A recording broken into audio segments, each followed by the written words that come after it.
할렐루야. 아멘. 여러분들이 이렇게 한눈으로 바라보니 얼마나 좋은지 모르겠습니다.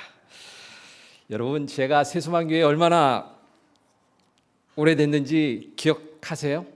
1번 1년, 2번 5년, 3번 10년.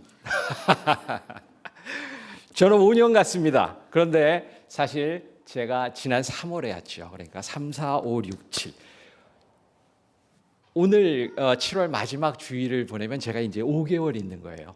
그런데 여러분하고 얼마나 진하게 그동안 지내왔는지 마치 5년간 알고 지낸 것 같은 그런 느낌입니다.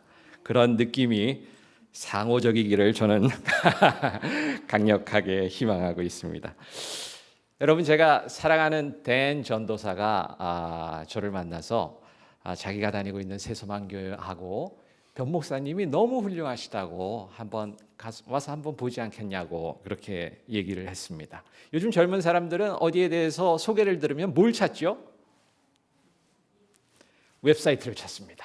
여러분, 우리 교회 웹사이트 가보신 적 있습니까? 예, 많이들 끄덕이시는데요. newhopela.com입니다. 그래서 댄 전도사님한테 얘기를 듣고 들어갔죠. 들어갔더니 저렇게 딱 나와 있어요. 맨 앞에 우리 교회의 모토가 나와 있습니다. 우리 교회의 모토가 뭡니까? 하나님 사랑, 이웃 사랑.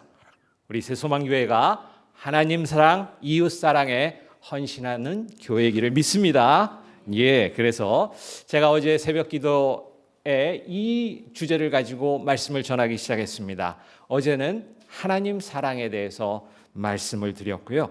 오늘은 여러분과 같이 이웃 사랑에 대해서 말씀을 나누길 원합니다. 여러분, 하나님 사랑, 이웃 사랑, 이것이 어디서 나온 말이겠습니까? 당연히 성경에서 나온 말입니다. 그것도 마태복음 22장에서 나온 말씀입니다. 마태복음 22장 37절에서 40절. 중요한 말씀이니까 저희 한 목소리로 한번 같이 읽어보겠습니다. 예수께서 그에게 말씀하셨다. 내 마음을 다하고 내 목숨을 다하고 내 뜻을 다하여 주 너의 하나님을 사랑하여라 하였으니 이것이 가장 중요하고 으뜸 가는 계명이다. 둘째 계명도 이것과 같은데 내 이웃을 내 몸과 같이 사랑하여라 한 것이다. 이 두 계명에 온 율법과 예언서의 본뜻이 달려 있다. 저는 이 말씀을 볼 때마다 얼마나 이 가슴이 쓸어 내려지는지 몰라요. 왜 그럴까요, 여러분?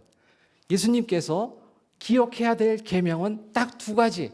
하나님 사랑, 이웃 사랑이라고 말씀하셨어요. 그런데 그때 당시에 살고 있었던 사람들한테는 계명이 도대체 몇 가지였을까요? 10계명 뿐이었을까요? 그때 당시에 계명들을 연구했던 사람들의 말에 의하면 구약 성경에 나오는 계명이 자그마치 613개의 계명이라고 합니다. 여기에 248가지의 계명은 do this, do that, 이거를 하라는 계명이고요.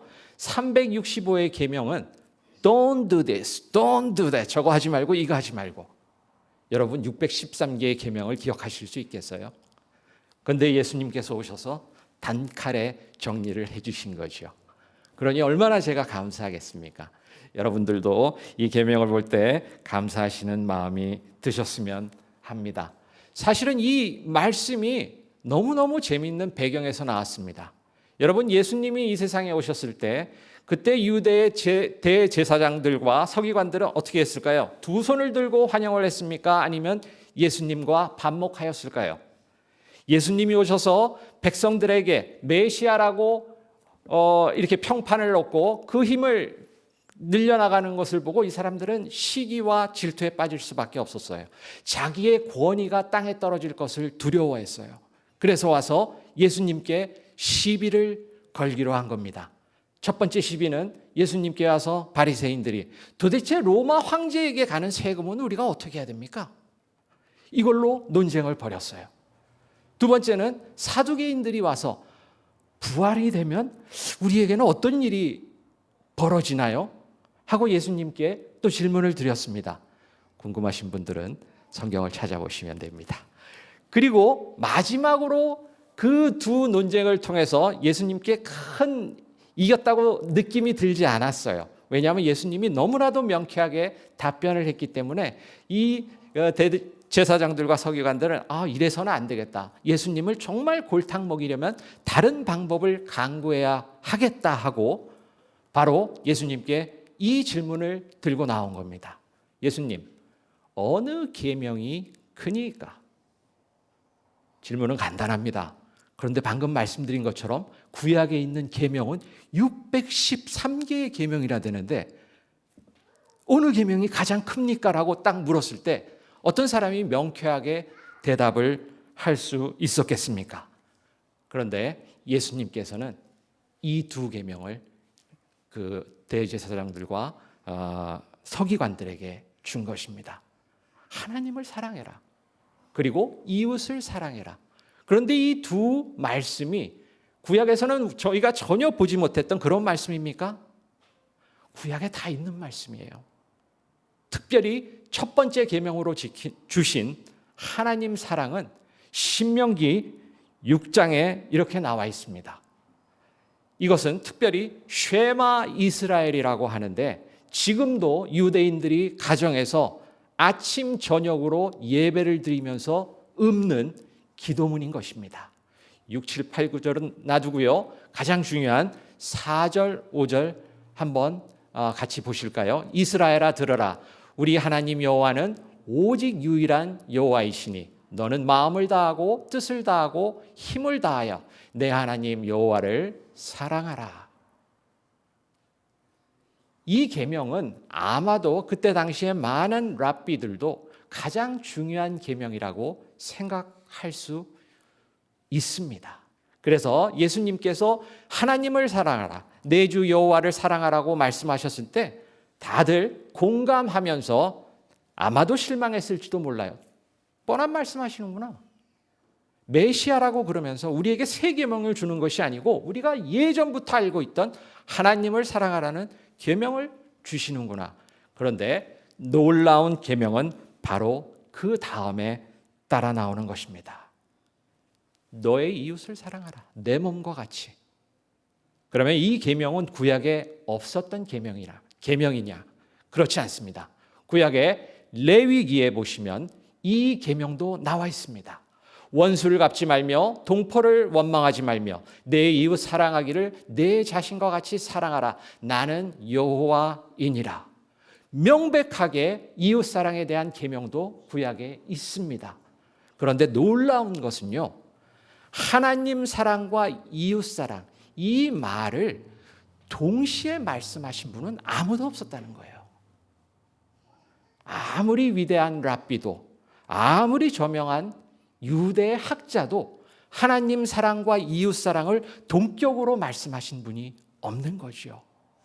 예수님께서는 이 두 계명을 주면서 하나님을 사랑한다고 말로는 그렇게 외치며 모든 권위를 하나님의 말씀에 두는 그 바리새인들이 실제 삶에서는 이웃 사랑을 전혀 나타내지 않는 그 모습을 비난하고 계신 겁니다.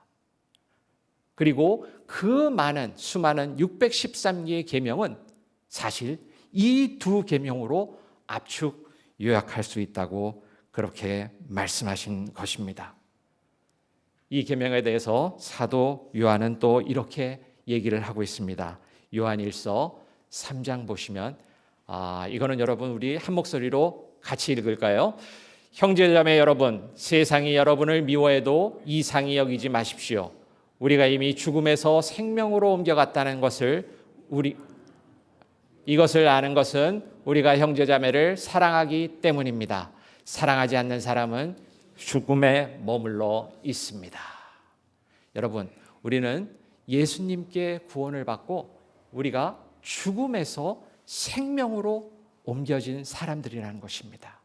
생명으로 옮겨진 우리 그리스도인들은 형제 자매를 사랑하는 것으로 그 사실을 알고 있다는 것을 증명해야 된다는 것입니다.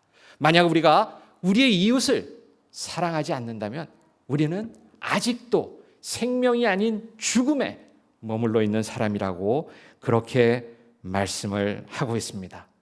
그리고 이 사도 요한은 우리가 사랑해야 되는 이유에 관해서도 요한일서 4장의 이 말씀을 통해서 얘기하고 있습니다. 우리가 사랑하는 것은 하나님이 우리를 먼저 사랑하셨기 때문입니다. 누가 하나님을 사랑한다고 하면서 자기 형제자매를 미워하면 그는 거짓말쟁이입니다. 보이는 자기 형제자매를 사랑하지 않는 사람이 보이지 않는 하나님을 사랑할 수 없습니다. 하나님을 사랑하는 사람은 자기 형제자매도 사랑해야 합니다. 우리는 이 계명을 주님에게서 받았습니다. 하나님이 우리 먼저 사랑했기 때문에 그 사랑을 받은 우리는 하나님의 사랑을 가지고 우리 옆에 붙이신 그 영혼들을 사랑해야 한다는 것입니다. 그것은 선택사항이 아니고 반드시 우리가 해야 되는 mandatory, 필수사항이라는 것이죠. 어제 하나님 사랑에 대해서 말씀드리면서 하나님 사랑은 순종이라고 말씀드렸습니다. 오늘은 이웃사랑에 대해서 여러분과 얘기를 나눠보고자 하는데요. 이웃사랑은 과연 무엇일까요? 여러분, 한국에 계실 때 우리가 만남의 장소로 많이 사용했던 곳이 있습니다. 서점. 그렇죠? 미국에서는 서점이 다 조그맣고 그래서 아무도 이 서점에서 만나자 그렇게 얘기는 하지 않는 것 같아요. 그런데 한국에서는 저도 교보문고 뭐 이런 데서 만나자고 해서 얼마나 거기서 사람을 많이 만났는지 몰라요. 가면 참 그 읽고 싶은 책들, 그리고 새로 나온 따끈따끈한 책들 기다리면서 얼마나 시간을 잘 보낼 수 있습니까? 그런데 요즘 한국 그런 큰 책방에 가면 이렇게 막 책들이 정리가 돼 있죠. 소설, 뭐 신간류, 자기개발 어쩌고 저쩌고 해가지고 막 칸이 있습니다. 여러분, 한국의 그런 큰 서점에 가면 가장 큰 섹션을 차지하고 있는 게 뭔지 아세요? 소설? 사랑? 리더십이랍니다. 리더십. 사람들이 다 리더십에 갈망하는 거죠. 자기가 리더가 돼야 된다는 그런 생각도 있고요. 그리고 훌륭한 리더가 과연 어떤 사람인가 하는 거에 대해서 다들 관심이 있는 거예요. 그래서 우리도 스포츠 경기를 하면서 그 리더인 그 감독에 대해서 얼마나 많은 이 명칭들을 붙입니까? 용장, 맹장, 덕장, 지장. 그래가지고 저 사람은 용기가 많은 사람이야, 이 사람은 덕스러운 사람이야, 어떤 사람은 똑똑한 사람이야. 이래서 참 리더에 대해서 명칭을 붙이는 것을 좋아합니다. 그렇지만 많은 리더십 연구한 사람들이 얘기하는 최후의 리더십은 바로 이 리더십이라고 얘기를 합니다. 개사하실 수 있으시겠어요? servant 리더십이라는 거죠. 섬김의 리더십입니다. 종으로서의 자세를 가진 리더십이야말로 우리가 궁극적으로 추구해야 되고 따라가야 될 그런 리더십의 모형이다라고 얘기를 하고 있습니다. 그 서번트 리더십의 한가운데 누가 계시지요? 예수님이 계시는 겁니다. 그래서 오늘 여러분과 같이 나눌 본문 말씀은 요한복음에 있습니다. 요한복음에 있습니다. 요한복음 13장 너무나도 잘 아시는 그런 장면입니다. 다 잘 아시지만 같이 한 목소리로 읽겠습니다. 예수께서는 아버지께서 모든 것을 자기 손에 맡기신 것과 자기가 하나님께로부터 왔다가 하나님께로 돌아간다는 것을 아시고 잡수시던 자리에서 일어나서 겉옷을 벗고 수건을 가져다가 허리에 두르셨다. 그리고 대야에 물을 담아다가 제자들의 발을 씻기시고 그 두른 수건으로 닦아 주셨다. 여러분, 기독교 하면 많은 상징물이 있을 수 있습니다. 기독교 하면 모든 사람들이 떠오르는 상징이 뭐가 있을까요? 십자가가 있습니다. 십자가. 그 십자가가 가장 중요한 상징물이라는 것은 아무도 부인하지 못합니다. 저는 그 십자가가 바로 하나님 사랑의 상징이라고 생각합니다. 하나님 보내신 그 명령에 순종해서 우리의 죄를 대속하기 위해서 예수 그리스도께서 십자가 위에서 죽음을 당하셨다. 바로 하나님을 사랑하여 순종한 예수님 나타내는 가장 좋은 사인이 십자가가 아닐까 생각합니다. 그리고 제가 생각하는 가장 중요한 두 번째 상징은 바로 예수님의 수건입니다. 예수님의 수건입니다. 여러분 너무나 잘 아시지만 그때 유대의 광야 지방에서는 이렇게 어디든 다니고 나면 샌들을 신고 다니고 나면 발에 많은 먼지와 때가 묻었다고 합니다. 그래서 집에 들어가면 누가 발을 닦아주는데 누가 닦아주는 거죠? 종들이 그 발을 닦아주는 겁니다. 그 친구, 그 사람을 초대한 친구가 닦아주는 것이 아니고 그 집에서 가장 낮은 위치에 있었던 종들이 닦아준다는 것이죠. 그런데 지금 예수님과 제자들과의 관계는 어떻습니까? 제자들은 예수님께 마스터라고 부릅니다. 주인이라고 부릅니다. 제자들은 종이나 마찬가지인 자신들의 위치를 종이나 마찬가지인 사람으로 생각하고 있습니다. 마스터, 티처라고 부르고 있기 때문입니다. 그런데 이 주인이 종의 발을 닦아주는 겁니다. 이거는 상상도 할 수 없는 일입니다. 여러분 성경을 읽을 때 그때 당시의 상황과 예수님이라면 어떤 심정이셨을까? 제자라면 어떤 심정이었을까? 이렇게 상상의 나래를 펴면서 읽으시면 훨씬 더 다가오는 감동의 깊이가 더해질 거라고 생각합니다. 저는 예수님의 한번 심정을 생각을 해봤어요. 여러분 이 제자들이 3년간 데리고 다니면서 훈련을 시켰는데 어떤 제자들입니까? 다 배웠다. 정말 이제 클 만큼 컸으니 하사내라. 이 위치에 이른 제자들입니까? 그렇지 않습니다. 누가복음 22장 보면요. 예수님이 십자가에 달리기 직전에도 이 제자들은 야 누가 제일 자리가 높아? 누가 제일 여기서 능력 있는 제자야? 예수님이 임금님이 되면 바로 옆자리에는 누가 앉지? 하고 싸우던 사람들입니다. 이 제자들이. 그리고 모든 것을 아시는 예수님이 지금 발을 씻기는 제자들 중에 둘을 보니까 야, 저 큰 제자라고 목소리 큰 저 얼굴 시뻘건 베드로는 내일 새벽닭이 울기 전에 나를 3번이나 부인할 것을 알고 계십니다. 또 가룟 유다, 이거 돈밖에 모르는 이 제자는 돈 몇 푼 되지도 않는 거에 나를 팔아넘길 거라는 것을 뻔히 알고 계시는 예수님이 너네 둘은 빠져 있어. 내가 너네 뭐 할 줄 다 알아. 이렇게 말씀하신 게 아니죠. 이 제자들을 차별 없이 끝까지 사랑하는 마음으로 발을 씻기셨던 것입니다. 여러분, 그런 섬김의 마음가짐과 그런 섬김의 자세가 우리의 자세가 되기를 진심으로 바랍니다. 여러분, 섬긴다는 말 영어로는 뭐라고 합니까? 하나님을 섬긴다, 주님을 섬긴다. 미니스트리라고 하죠. 미니스트리. 한국말로 사역이라고 얘기하기도 합니다. 그래서 저희는 이렇게 묻습니다. 사역이 뭐예요? 그러면 저는 평신도인데요. 제가 무슨 사역이 있어요? 그리고 저희 목사님이나 전도사님이나 선교사님들 사역이 있으시죠. 과연 그렇습니까? 여러분 성경에서는 섬김과 사역이 같은 단어라고 얘기하고 있습니다. 그리고 종과 사역자가 같은 의미라고 얘기하고 있습니다. 여러분께서 하나님 주님께서 주신 구원을 받고 크리스찬이 됐다고 하시면 여러분은 이제부터 풀타임 크리스찬으로서 잡이 있으신 거예요. 나의 정체는 크리스찬이고요. 제 잡은 섬기는 것이 되는 겁니다. 이 섬김은 우리가 선택할 수 있는 옵션이 아니에요. 우리가 크리스찬이라고 하면 우리의 메인 잡이 섬기는 것이 되어야 한다는 것입니다.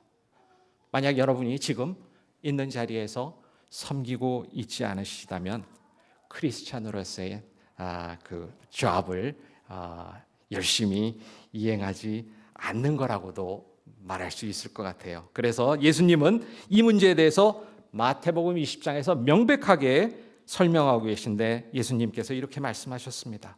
인자가 온 것은 섬김을 받으려 함이 아니라 도리어 섬기려 하고 자기 목숨을 많은 사람들의 대속물로 주려 함이라.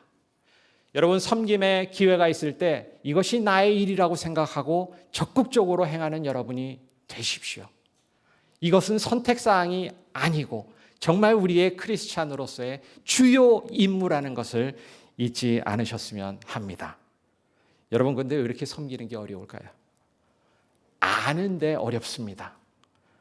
예수님이 하시라는 것은 어떨 때 보면 너무나 간단하고 심플한데 저희가 하기는 너무너무 어렵습니다. 제가 금요일 날 말씀드린 겸손도 쉽지 않습니다. 인간의 본성이 아닙니다. 왜냐하면 저희의 본성은 교만이기 때문입니다. 어제 말씀드린 순종도 쉽지 않습니다. 왜냐하면 불순종하는 영이 저희들의 자연스러운 영이기 때문입니다. 섬김도 마찬가지라고 생각합니다.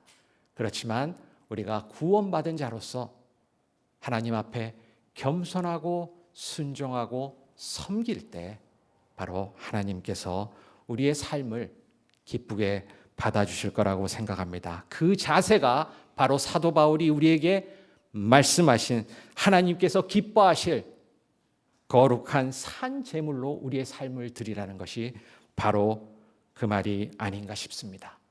여러분과 오늘 간단하게 섬김에 대해서 말씀을 나누고 싶은데요. 섬김이란 두 가지라고 말씀드리고 싶습니다. 첫 번째, 섬김이란 먹임입니다. 먹임. 여러분, 먹인다고 그러면 맨 처음 뭐가 생각나세요? 밥이죠, 밥. 음식. 그렇죠?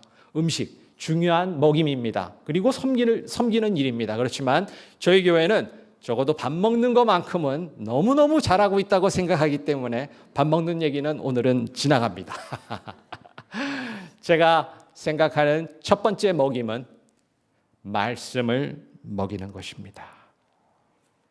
여러분, 예수님께서는 이 세상에 우리를 살리시는 떡과 살로 오신 분입니다. 생명의 떡으로 오신 예수님의 살과 피를 먹어야 합니다. 오직 예수님의 말씀만이 우리의 영혼을 소생시키고 회복시키고 그리고 치유할 수 있습니다.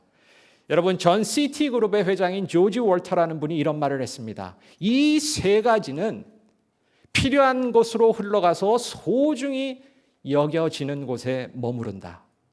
그 세 가지는 바로 아이디어, 돈, 사람이다. 여러분, 우리가 아이디어와 돈과 사람을 귀중하게 여길 때 이 세 가지는 여러분 곁에서 계속 이렇게 성장하고 자라나는 거예요. 여러분, 사람을 귀하게 여기셔야 합니다. 돈을 귀하게 여기셔야 합니다. 그것보다 더 귀하게 여겨야 할 것은 하나님의 말씀인 것입니다.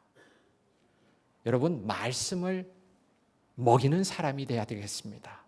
하나님의 말씀을 먹이는 아버지, 어머니가 되셔야 합니다. 하나님의 말씀을 먹이는 목자가 되어야 합니다. 누구에게 하나님의 말씀을 먹이기 위해서 자기가 먼저 충분히 먹어야 됩니다. 내 안에 말씀이 없는데 그 말씀을 누구에게 전할 수 있습니까? 먼저 충분히 하나님의 말씀을 먹고 주의 말씀을 전하시는 여러분이 되시기를 바랍니다. 두 번째는 사랑을 먹여야 합니다. 제가 가진 사랑이요? 마음은 그러고 싶은데 제가 가진 사랑은 너무 적고 낮고 얕아서 드릴 게 없어요. 제가 드리는 사랑은 한계가 있어요. 드리다 보면 금방 바닥이 나요. 그리고 제가 드리는 사랑은 어떨 때 오해도 사서 이 사랑을 줬는데 때로는 화살로 돌아가기도 합니다. 우리가 먹여야 될 사랑은 바로 하나님의 사랑, 주님의 사랑입니다. 그래서 요한일서에 하나님이 우리를 사랑하시는 사랑을 우리가 알고 믿었노니 하나님은 사랑이시라. 사랑 안에 거하는 자는 하나님 안에 거하고 하나님도 그 안에 거하시느니라. 이렇게 말씀합니다. 여러분, 섬김은 첫 번째 먹임입니다. 말씀과 사랑을 먹이는 것입니다. 두 번째, 섬김은 바로 키움입니다. 여러분, 우리는 아끼고 사랑하는 것을 소중하게 여깁니다. 그렇죠? 그리고 그 아끼는 것들을 키우기 위해서 애를 씁니다. 성경에 나오는 달란트와 종의 비유에서도 이 달란트를 받은 종이 최선을 다해서 그 달란트를 늘렸을 때 예수님께서 돌아오셔서 착하고 충성된 종아, 앞으로도 더 큰 일을 해다오 하고 더 큰 일을 맡깁니다.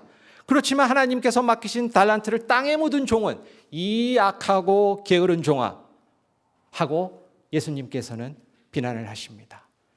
여러분, 하나님께서 우리에게 많은 것을 맡기셨어요. 그 소중한 것들을 우리는 키워야 됩니다. 자, 어떤 것을 키울 수 있을까요? 첫 번째는 꿈을 키워야 합니다. 예수님이 제자들을 뽑으면서 그 제자들에게 무엇을 주셨습니까? 꿈을 주셨죠. 어떤 꿈을 주셨습니까? 내가 너희들을 사람 낚는 어부가 되게 하겠다. 이건 제자들에게 큰 꿈입니다. 기껏 갈릴리 호수에서 고기나 잡던 그 제자들에게 예수님께서 오셔서 완전히 차원이 다른 꿈을 주신 거예요. 사람이 낚는 어부가 되겠다. 더 큰 생선을 낚는 어부가 아니라. 여러분, 꿈을 갖게 되면 사람이 달라집니다. 꿈을 갖게 되면 우리가 미래를 향해 나아가게 됩니다. 과거를 초월할 수 있고 우리의 환경을 초월할 수 있고 그리고 자신이 가진 한계를 극복하고 초월할 수 있게 꿈이 우리를 이꿉니다. 이렇게 하나님께서 주신 그 큰 꿈을 가질 때 우리는 하나님을 더욱더 의지하게 되고 이웃을 섬기게 되고 기도하게 되는 거라고 믿습니다. 두 번째, 우리가 키워야 할 것은 힘입니다. 섬김은 힘을 키우게 합니다. 어떤 힘을요? 피트니스에 가서 늘어나는 그런 육체적인 힘이 아닙니다.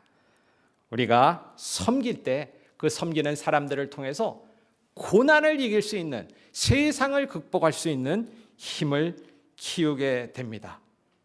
여러분, 불교에서 말하는 말이 가끔 맞을 때가 있어요. 그렇죠? 인생은 고해다. 그렇죠? 고난의 바다라고 얘기했습니다. 그렇지 않습니까? 지금 우리가 현재 겪고 있는 고난이 있습니다. 주님, 이 고난만 극복하게 해주세요. 저희가 그렇게 얘기하지만 이 고난이 끝나고 나면 정말 탄탄대로입니까? 또 다른 고난이 저희를 기다리고 있지요. 그렇지만 하나님을 믿고 이웃을 섬기는 자에게는 하나님께서 이 고난을 극복할 수 있는 힘을 주십니다. 우리에겐 고난이 많습니다. 왜 고난이 많습니까? 저 사람은 많고 저는 적고 저 사람이 죄가 많고 내가 적기 때문입니까? 그렇지 않습니다. 예수님께서도 말씀하셨듯이 고난을 주신 것은 우리가 순종함을 배워서 하나님께로 더 잘 나아가게 고난을 주셨다고 얘기를 하십니다. 하나님이 우리를 사랑하시기 때문에 우리가 극복할 수 있는 그 정도의 고난만 허락하신다는 것입니다. 우리는 그 고난을 통해서 더욱더 우리 삶이 깨끗해지고 부드러워지고 지혜로워지는 것을 느끼게 됩니다. 그 고난을 통해서 우리의 삶이 더욱더 깊어지고 이 삶에 대한 적응력도 높아지는 것을 볼 때가 있습니다. 여러분, 그러니 고난을 통과하면서 이 고난을 통해서 하나님이 주시는 지혜를 습득하시는 현명한 분이 되시기를 바랍니다. 이 고난만 지나간 다음에 다시는 보기도 싫어. 그쪽 방향으로는 모두 싸지 않을래. 이러는 것이 아니고요. 그 고난을 통해서 이런 귀한 것을 얻게 해주시는 하나님께 감사하는 여러분이 되시기를 바랍니다. 여러분, 이 섬김을 그러면 어떻게 할 수 있을까요? 어떻게 섬길 수 있을까요? 첫 번째는 작은 섬김입니다. 하나님이 보시기엔 작은 섬김, 큰 섬김은 차이가 없을 것 같아요. 그 마음을 보시기 때문에. 그렇지만 우리 눈에는 저거는 정말 소소한 섬김이고 어떤 섬김은 아주 큰 섬김처럼 보일 때가 있습니다. 유명한 허드슨 테일러도 이런 말을 했다고 합니다. 이 사람 아주 솔직한 분이세요. 작은 일은 작은 일이다. 작은 일은 작은 일이래요. 하지만 작은 일에 신실한 것은 큰 일이다. 여러분에게 오는 작은 섬김의 기회를 나랑 급이 안 맞아. 이건 다음에 박차시는 여러분이 되지 않기를 바랍니다. 작은 섬김을 신실하게 오랫동안 할 수 있는 것이 하나님 눈에도 큰 섬김이라고 믿습니다. 그리고 마더 테레사, 이 가톨릭의 수녀님이신데 이분도 또 이런 말을 했다고 합니다. 나는 큰 일을 하지 않는다. 이분이 노벨 평화상을 받으신 분이에요. 그렇죠? 근데 이분이 이랬어요. 나는 큰 일을 하지 않는다. 그렇지만 나는 작은 일을 큰 사랑으로 한다. 그 사랑이 나의 큰 사랑이기 때문입니까? 아니죠. 하나님이 주신 사랑으로 섬기기 때문에 큰 사랑으로 할 수 있다고 이렇게 자신 있게 얘기할 수 있는 겁니다. 여러분에게는 언제나 섬김의 기회가 있습니다. 그것은 여러분의 성에 차지 않는 그런 작은 섬김일 수도 있습니다. 그렇지만 그 섬김에 충성할 때 하나님께서는 여러분의 섬김을 귀히 보시고 더 큰 섬김을 맡기실 거라고 믿습니다. 두 번째, 핑계 없이 기쁘게 섬기자. 여러분, 우리 얼마나 핑계가 많습니까? 섬김의 기회가 왔습니다. 요즘 너무 바빠서요. 요즘 가정적으로 제가 처리해야 될 일이 많아서, 제가 요즘 건강이 좀 안 좋아서, 재정적으로 좀 어려워서. 여러분, 성경에 나오는 하나님을 크게 섬겼던 사람들 예를 모아서 제가 좀 읽어드릴게요. 한번 들어보십시오. 아브라함은 노인이었고 야곱은 정서불안 상태에 있었고 요셉은 인신매매되고 모함받았고 모세는 말더듬이었고 기드온은 가난했고 삼손은 의존적이었고 라합은 부도덕했습니다. 다윗은 가난했을 뿐만 아니라 온갖 가정 문제를 가지고 있었고 엘리야는 자살을 생각했었고 요나는 마지못해 일하는 수동적인 사람이고 나오미는 과부였고 세례요한은 괴팍한 행동의 소유자였고 베드로는 즉흥적이고 성격이 급한 불같은 사람이고 마르다는 늘 걱정이 많았고 사마리아 여인은 여러 차례 결혼 생활에 실패했고 삭개오는 사회에서 따돌림 당했고 도마는 의심이 많았고 바울은 건강에 문제가 많았고 디모데는 소심하고 우유부단했습니다. 여러분, 이보다 더 될 수 있는 핑계가 있으세요? 이 사람들은 이렇게 될 수 있는 큰 핑계가 있음에도 불구하고 하나님의 말씀에, 예수님의 섬기라는 명령에 순종했던 사람들이에요. 여러분들도 예수님이 부르실 때 이런 핑계가 아닐 수도 있어요. 정말 저한테는 어려울 수도 있지만 이 사람들을 생각하면서 나도 주님께 핑계 없이 기쁘게 섬기겠습니다 하고 나아가는 여러분이 되시기를 진심으로 축원합니다. 저희 교회는 이제 평균 연령이 이렇게 좀 높아지고 있어요. 그렇죠? 누가 그러시는데 우리 교회 평균 연령이 한 70이라던데 이렇게 말씀하시는 분이 있어요. 그러면 어떻게 보면 정말 삶을 마무리해야 되는 그런 연배일 수도 있어요. 그렇지만 여러분의 삶도 역사를 흔드는 그런 귀한 삶이 될 수 있을 거라고 믿으시기 바랍니다. 저는 믿습니다. 여러분, 나비 효과란 말 아시죠? 나비 효과. 이 옛날이 아니죠. MIT의 기상학자 에드워드 로렌스라는 양반이 논문 제목으로 쓴 거예요. 브라질에서 날개짓 하는 그 나비의 날개짓이 텍사스에서 토네이도를 일으킬 수 있는가?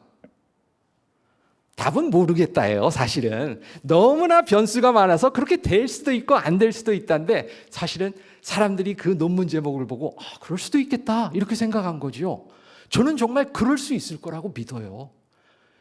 여러분, 고구마 전도왕이나 큰 크리스찬처럼 많은 사람들에게 눈에 보이는 이런 큰 영향을 끼친 사람도 있을 수 있지요. 그렇지만 내 삶은 내가 보기에 아무런 사람에게도 영향을 끼칠 수 없어요. 그렇지만 나의 신실한 섬김을 본 어떤 한 사람이 나도 모르는데 감동받을 수 있고 도전받을 수 있다는 거예요. 그리고 그 도전이 정말 나도 모르는데 대대로 이어져 내려갈 수 있다라는 거예요. 여러분, 다음 그림 한번 보시겠어요? 다음 슬라이드를 보시면 저 두 여자가 나오죠? 어떤 분인지 아시겠어요? 오늘의 퀴즈입니다. 여자가 나오는 두 여자. 자, 저 나귀에 타고 있는 늙은 여자분은 나오미입니다. 그러니까 그 나오미를 모시고 있는 사람은 누구겠어요? 룻이죠. 여러분, 이 사람들 얘기 잘 아십니까? 나오미는 남편이 엘리멜렉이 있고 그 다음에 말론하고 기련이라는 아들이 있었어요.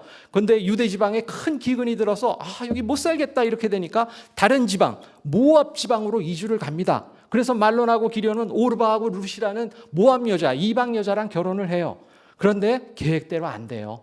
이 타 지방에 있는 이민 생활에서 남편과 두 아들은 다 죽어버려요. 그러니 나오미가 어떻게 하겠어요? 짐 싸고 돌아가자. 내가 갈 곳은 우리 고향뿐이니 하나님이 거하시는 내 고향으로 돌아가자. 그래서 오르바와 룻, 그 이방 며느리들도 네 갈 길로 가라. 네 남편들도 다 죽었는데 오르바는 돌아갑니다. 그렇지만 룻은 어머님의 민족이 내 민족이고 어머님의 하나님이 내 하나님이 된다고 고백하고 나오미를 쫓아가요. 유대 지방으로 돌아옵니다. 그래서 며느리를 사랑하는 나오미의 사랑과 룻을 봉양하는 나오미를 봉양하는 그 룻의 그 따뜻한 마음을 보고 그 유대 지방에 있던 누가요? 보아스가 감동을 해서 룻과 보아스가 결혼을 해서 행복하게 살았다는 얘기가 룻입니다. 그런데 이게 교훈으로 끝입니까? 더 중요한 교훈은 룻기 마지막에 나와요. 이 결혼한 룻과 보아스가 누구를 낳습니까? 결혼해서 오벳을 낳아요. 오벳은 누구를 낳습니까? 이새를 낳아요. 그리고 이새가 우리가 아는 이스라엘 최고의 왕 다윗을 낳습니다. 거기로 끝나는 게 아니죠. 다윗은 누구를 낳고 쭉쭉쭉쭉 내려와서 다윗의 혈통에서 누가 나오는 겁니까? 예수님이 나오는 것입니다. 룻이 나오미를 섬기기로 마음먹고 이방 여자로서 유대 지방에 왔을 때 이 섬김이 이 혈통에서 다윗 왕이 나오고 예수님이 나올 거라고 그 당시에 누가 예상이나 했겠습니까? 우리의 작은 섬김도 하나님께서 이렇게 귀하게 크게 쓰실 거라고 여러분 믿고 삶을 귀하게 여기고 더욱더 섬기시는 여러분이 되시기를 진심으로 축원합니다. 네. 기도하시겠습니다. 하나님 아버지 감사합니다. 주님께서 주신 귀한 계명 저희가 지키고 따르려고 합니다. 하나님 사랑, 이웃 사랑, 저희가 삶의 어떤 순간에서도 저에게 건네지는 하나님의 귀한 그 섬김의 기회를 마다하고 외면하는 저희가 되지 않도록 도와주시옵소서.